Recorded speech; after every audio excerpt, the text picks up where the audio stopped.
जी बिस्मिल्लाहिर्रहमानिर्रहीम अस्सलाम वालेकुम कैसे हैं आप सब May Allah help you and protect you from all evils. Ameen. And let's start with today's lecture, and that is from Kingdom Animalia. I welcome you all in my YouTube channel, Exploring the Concepts. And my today's topic is phylum Arthropoda, and I have discussed so many phylums so far. And this is my next phylum, that is phylum Arthropoda, jointed legs. The word arthro. So let's start with the topic with details. So arthropoda characteristics. Arthros means joint, and poda foot. Joint footed animals. So these are the organisms that have the legs having so many joints in them. That is why they are named as arthropoda. This is the group which is most abundant, यानी कि इस phylum के members सबसे ज़्यादा हैं. और मैं एक एंटोमोलॉजिस्ट को काफ़ी टाइम तक फॉलो करती रही. वो बताता है कि वो जब भी एक्सपीडिशन में जाता है तो he found a new insect all the time. So it means that there are so many unknown species still left, and still after having that much left species, this is the biggest phylum of animals in the animal world. And then habit and habitat. कहाँ रहते हैं क्या पसंद करते हैं so habit is free living and parasites so they are free living and they are parasites as well like mosquitoes bed bugs lice all these ticks mites so all these are the parasites and free living the organisms like cockroach like ants so all these are free living so habit and habitat is the free living and parasites and they found everywhere all types of environment are invaded by this kind of group arthropoda so they found everywhere so next is general body plan इनका बन ये body है किस तरह की so some are worm like and some are flying insects if you have noticed कि in most of the insects they have they fly in fact all of the insects can fly and there are some worm like species as well I'm about to show you then segmented bodies. So if they are worm-like, so they have segmented body as well. And the segments may be modified, specialized, and fused. Means the segments are modified, whether they fused, whether they have some specific structure. So in any case, if the body is segmented, then it has some specific arrangement as well. Then some common examples. Now look at this. This is a worm-like in arthropoda and have segmented body as well, right? This is once again another example of the same species, worm-like, arthropoda and segmented body. And this is called as centipede. आप देख रहे हो एक segment पे pair of legs are present. On each segment, it has a pair of leg on each segment. Then this is an example of millipede. Uh, two pair of legs on each segment. That is why it is called as millipede. इसकी बहुत सारी टांगे होती हैं and they are soft-bodied organisms. They found under the logs and जो BRICS वगैरह पड़ी होती हैं गार्डन्स में सब कोनों में मोइस्ट जगह में छुपे हुए होते हैं ये तो वहीं रहते हैं क्योंकि they live to live in moist places and they are nocturnal as well. Nocturnal means they live to go out in during night. दिन के वक्त ये बाहर नहीं निकलते रात के वक्त निकलते हैं आपने भी देखा ना कॉकरोचेस को ज़्यादा टाइम रात के वक्त बाहर निकलते हैं ओके फिर ये बहुत सारे इंसेक्ट्स हैं और बहुत सारे इंसेक्ट्स आपने देखे हुए भी हैं कॉकरोच बटरफ्लाइज मॉथ्स कैटरपिलर्स ये सब आपने देखे हुए भी हैं सो these are insects. And then is bilateral symmetry. This is another example of bilateral symmetrical body. It means there is only one angle, that is the longitudinal angle through which you get the organs, duplicate arrangement of organs. Then body parts. So now we are going to divide or to study different body parts of the arthropoda.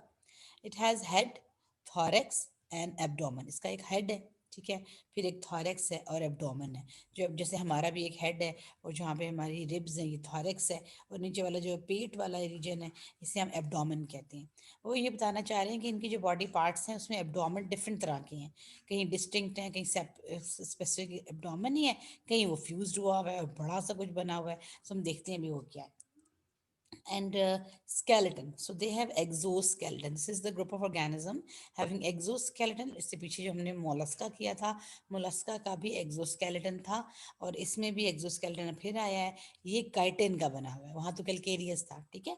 ये chitin का बना हुआ है। यही वजह थी कि fungus को हम एक दफ़ा ये लोग आर्थ्रोपोडा में डालने लगे थे, एनिमिलिया में डालने लगे थे, क्योंकि इसकी आउटरमोस्ट कवरिंग भी काइटिन थी, और फंगस की आउटरमोस्ट कवरिंग सेल वॉल भी काइटिन है।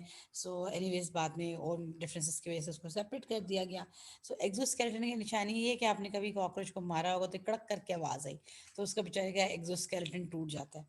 So flexible at points to allow articulations and muscles are attached to exoskeleton for locomotion. तो बॉडी को हमारी तरह मूव भी कर सकता है, और उसकी बॉडी में मसल्स के अरेंजमेंट भी हमारी तरह है काफ़ी हद तक। ये दोनों पॉइंट्स मैं आपको आगे एक फिगर दिखा के बताऊंगी।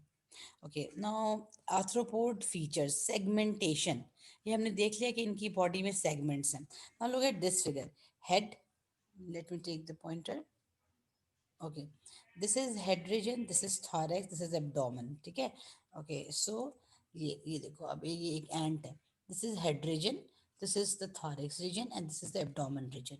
So very clearly most of the organisms are divided into three parts, three distinct parts. This is called as segmentation. And in that case, crayfish, in the case of crayfish, you can see that there is called as cephalothorax, means there is a fusion of head and thorax. Then in that case, it is called as cephalothorax. Now, several pair of appendages. आपकी book में भी mentioned है ये चीज कि जो every segment has several pair of appendages. Now look at this diagram. I'm going to now look at this. This is head region, and head has antenna, eyes, mouth parts. So all the time, so many appendages. Appendages क्या होते हैं कि आपकी main body से कोई चीज़ बाहर लटक रही हो, राइट। सो जैसे हमारे हाथ और पाँव हैं, तो इसके हेड वाला जो सेगमेंट है उस पे कौन कौन से अपेंडेजेस हैं? Compound eyes, antenna, mouth parts, ठीक है। उसके थॉरेक्स वाले में क्या क्या चीज़ें हैं? लेग्स होती हैं, विंग्स होती हैं। और एब्डोमेन, एब्डोमेन में इसका डाइजेस्टिव सिस्टम, रेस्पिरेटरी सिस्टम, इसका रिप्रोडक्टिव सिस्टम, ये सारी चीज़ें इसकी एब्डोमेन में प्रेजेंट होती है। The head has mouth parts, eyes, and of an antenna. The thorax is the middle body region to which legs and wings are attached. The abdomen is the posterior end of the arthropod and bears longitudinal legs, additional legs.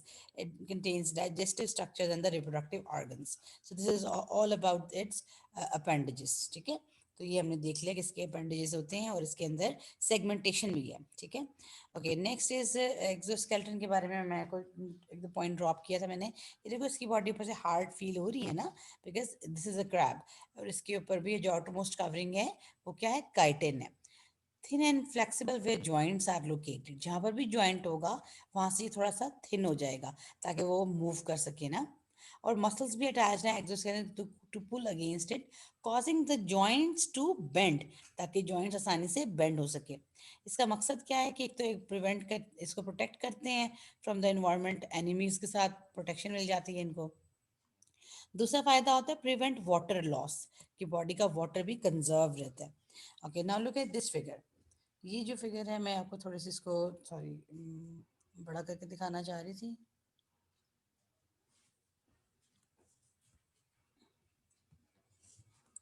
Okay, ये देखिए, ये एक leaf के ऊपर एक arthropoda बैठा हुआ है। ये इसकी दोनों टांगों के दरमियान में ये जॉइंट है, ठीक है ना। That is why they are called as arthropoda. This joint, अब यहाँ पे तो सर ने बड़ा करके दिखाया हुआ है। इस जॉइंट में देखो अंदर मसल्स लगे हुए, फ्लेक्सर और एक्सटेंसर, जैसे हमारी बॉडी में भी फ्लेक्सर और एक्सटेंसर मसल्स हैं, फ्लेक्शन के लिए और एक्सटेंशन के लिए इसकी बॉडी में भी हैं। एक्यूटिकल, और ये है इसका क्या, ये इसका जॉइंट एरिया है। यहाँ पे आप चेक भी कर सकते हो कि काइटिन काफ़ी हद तक थिन हो चुकी है, और यहाँ पे इसका एक्सोस्केलेटन भी ये वाला भी प्रेजेंट है। So this is the joint at which the muscles are attached for the proper movement. Now, the purpose of having this kind of skeleton: used for protection, first of all. Second, helps prevent evaporation, keeps them from drying out. तो उनको, क्योंकि पानी पीते नहीं है ना बहुत ज़्यादा, और ये हार्ड ड्राई इन्वायरमेंट है, तो उनकी बॉडी का तो वाटर निकल जाएगा, इसलिए ये दिन में निकलते भी नहीं है। और पानी भी खास नहीं पी सकते, तो इस वजह से इनकी बॉडी को में से पानी जो है वो एवेपोरेट ना हो जाए, तो अल्लाह ताला has provided them with the exoskeleton made up of chitin, a dead and a very tough material. Place for muscle attachment, and obviously there is are places in the exoskeleton for the attachment of muscles and for the articulation. एक bone दूसरी bone में किस तरह attached होगी और वो कैसे movement में हेल्प करेगी, डिफाइंड है हर चीज. Made out of chitin, as the arthropod grows larger, it can't expand, so it must shed its exoskeleton, process called molting. एक प्रोसेस होता है इनकी बॉडी में जिसका नाम है मोल्टिंग. मोल्टिंग में क्या होता है कि शायद आपने कभी वाइट रंग के सॉफ्ट से कॉकरोचेस देखे हों. तो जो वाइट रंग के सॉफ्ट से कॉकरोचेस होते हैं वो क्यों होते हैं?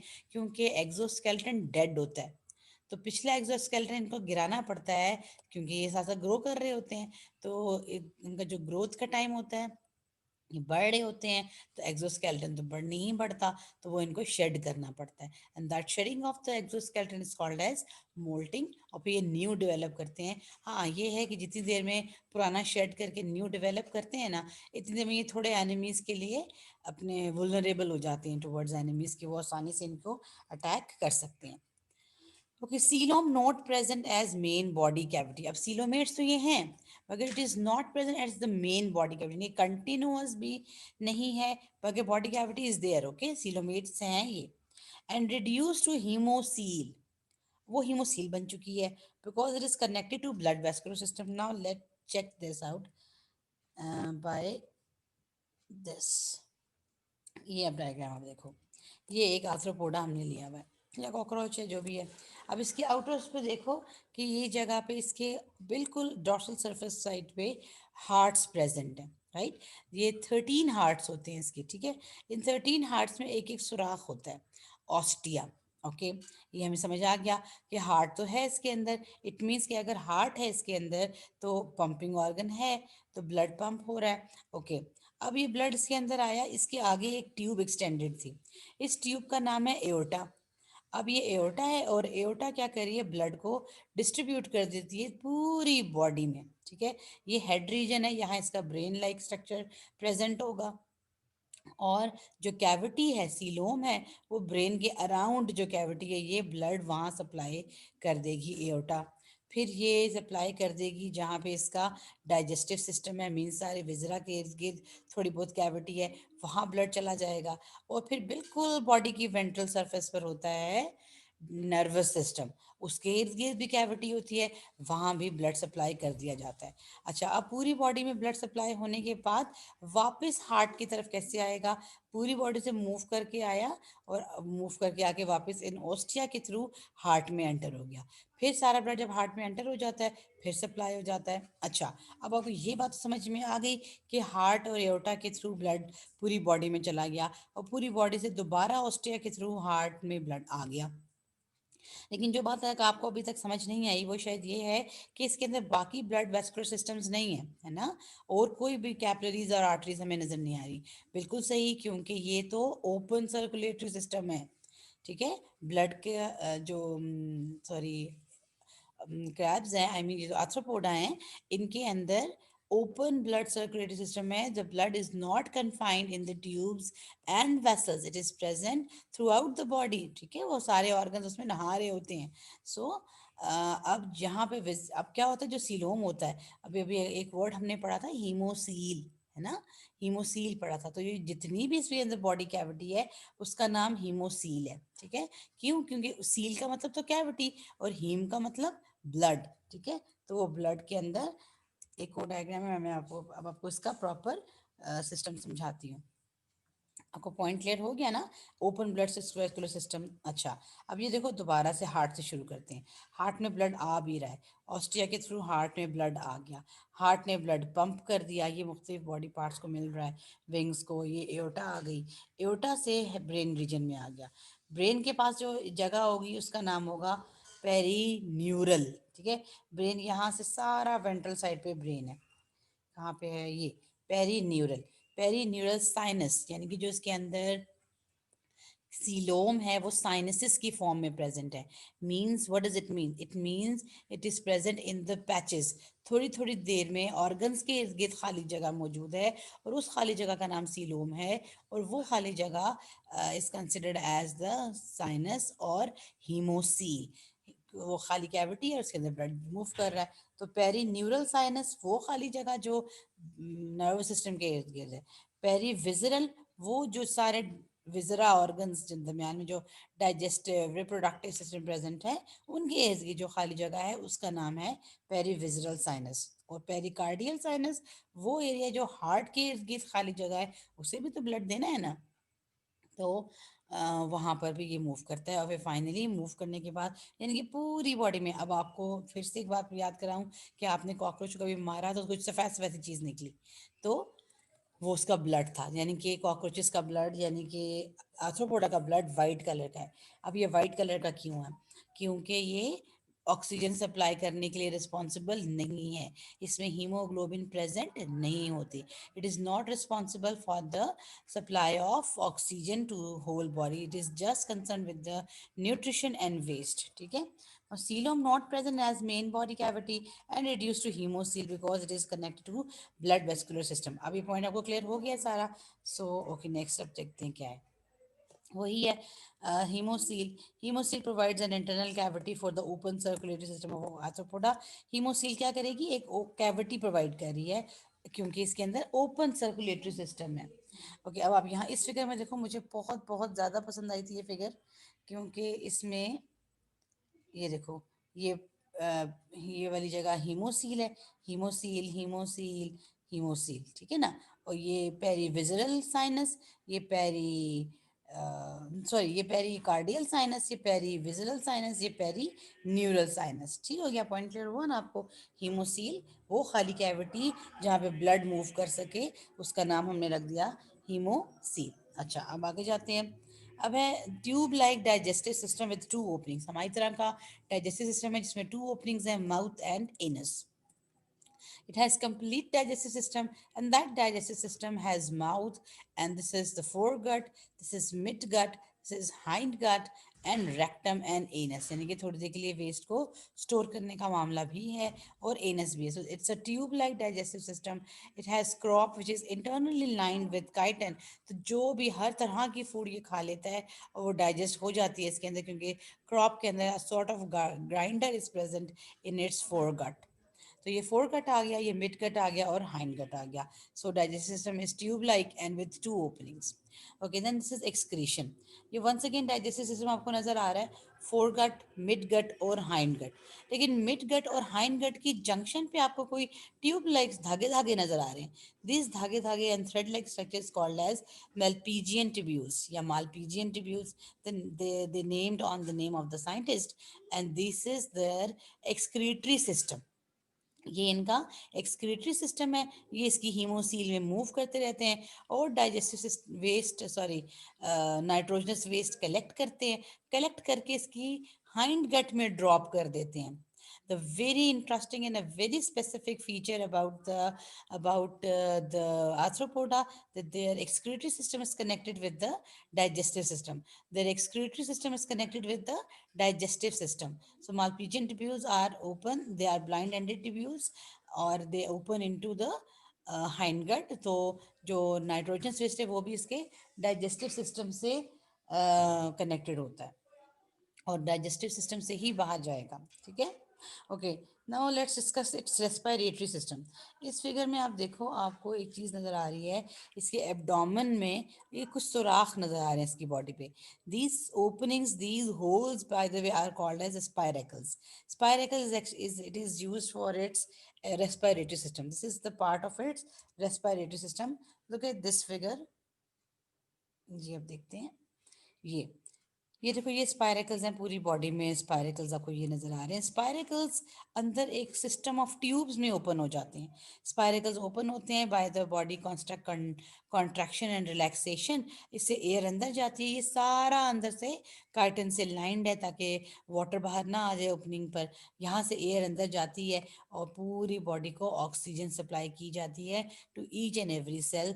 And these tubes are called as tracheae. And अंदर एयर सेक्स, इसमें एयर भर जाती है थोड़ी देर के लिए और पूरी बॉडी के हर सेल को सप्लाई की जाती है। So this is their respiratory system. इसका रेस्पिरेटरी सिस्टम का ब्लड के साथ कोई कांटेक्ट नहीं है। ये खुद ही इंडिविजुअल सेल्स को ऑक्सीजन सप्लाई करते हैं। Now reproduction. Sexes are separate in arthropods, यानी कि मेल एंड फीमेल हैं और डायोशियस हैं। Sexual dimorphism means you can differentiate male cockroach from female, or you can differentiate between male and female organisms in this case, in this group. The reproductive organs and ducts are paired, यानी कि testis और ovaries जो है वो paired form में available हैं, ठीक है। और डक्ट्स भी पेयर्ड हैं ऑब्वियसली। इंटरनल फर्टिलाइजेशन है इसके अंदर, ठीक है। मोलस वगैरह में हमने पढ़ा था, एक्सटर्नल फर्टिलाइजेशन थी। Development takes place through metamorphosis. और जो मेटामॉर्फोसिस आपने ये टर्म काफी बचपन में पढ़ी होगी, ये जो डिफरेंट स्टेजेस ऑफ डेवलपमेंट थी, this is called as metamorphosis. Now look at this diagram. It is clearly showing you the segments first of all। ये देखो इसके segments नजर आ रहे हैं। legs हैं, wings हैं, antenna है। ये antenna जो है ये it is used for sense of touch and smell। sense of touch and smell, ठीक है। और ये legs देखो इसके आप, एक जॉइंट, दूसरा जॉइंट, तीसरा जॉइंट, चौथा, पांचवा, पांच जॉइंट्स हैं इसकी एक टांग में। means that is why they are called as arthropoda। and look at this is a male and female ventral view of posterior segment of abdomen। अच्छा जी, तो ये इसका मेल की का एंड रीजन इस तरह का होता है, फीमेल का एंड रीजन इस तरह का होता है। तभी वो कह रहे थे कि इसके अंदर सेक्सुअल डायमॉर्फिज्म होती है मेल फीमेल की। आप देख रहे हो डिस्टिंक्शन है माउथ पार्ट्स में भी और टेल रीजन में भी। Okay, then is male and female reproductive system. अब ये डायग्राम मैं सिर्फ आपको ऐसे ही दिखा रही हूँ, इसमें आपको याद करने का या प्रैक्टिस करने का बिल्कुल भी कोई ज़रूरत नहीं है।